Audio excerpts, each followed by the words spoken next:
IT पढ़ना शुरू करते हैं। लेट्स गो गाइस, मैथ्स जाए भाड़ में। Let's dive into IT. चलिए आईटी पढ़ना शुरू करते हैं। मैथ्स तो क्या है, मैथ्स तो ये आती है। देखो बच्चों, आईटी की फुल फॉर्म, आई का मतलब होता है इंफॉर्मेशन, ठीक है, टी का मतलब होता है टेक्नोलॉजी, ठीक है। आईटी में आई का मतलब होता है इंफॉर्मेशन और टी का मतलब क्या होता है, टेक्नोलॉजी, ठीक है। चलो मान लो मैं बोलूं तुम्हें कि if the number of letters in first word is x and if the number of letters in second word is y, then using x and y as roots form a quadratic equation, तो x और y को roots रख के एक quadratic equation बनाई जाए।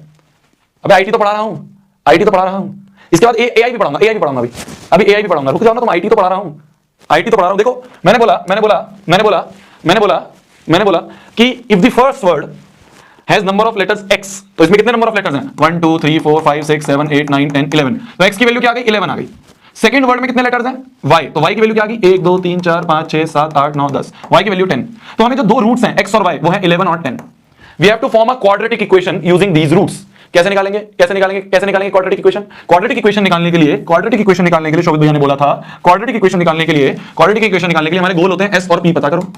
Roots कुछ भी हो, हमें s और p पता होना चाहिए। तो सम ऑफ रूट्स हो गया 11 plus 10 that is equal to 21, product of roots हो गया 11 into 10 दैट इज 110। देयरफॉर जो क्वाड्रेटिक इक्वेशन होगी वो होगी k times x square minus sx plus p। तो k into x square minus s की वैल्यू क्या है, s की value 21x plus p is 110। This is the required quadratic equation. ठीक है, सही है। हो गया आईटी। और बताओ और क्या पढ़ना है भैया, आउट ऑफ सिलेबस पढ़ा रहे हो? सही तो है। तो ये हो गया हमारे आईटी, ठीक है। और क्या चाहिए तुम्हें, और बताओ, और लो, आईटी कंप्लीटेड। अब बताओ, और दूसरा एआई पूछा है। एआई देखो, ए का मतलब होता है आर्टिफिशियल, आई का मतलब होता है इंटेलिजेंस की तो वर्ड ही नहीं आता, स्पेलिंग नहीं आती, खत्म, बेकार, कुछ काम का नहीं, बेकार सब्जेक्ट है, जिसकी स्पेलिंग नहीं आती वो क्या सब्जेक्ट, छोड़ो, चलो वापस, कमिंग बैक टू मैथ।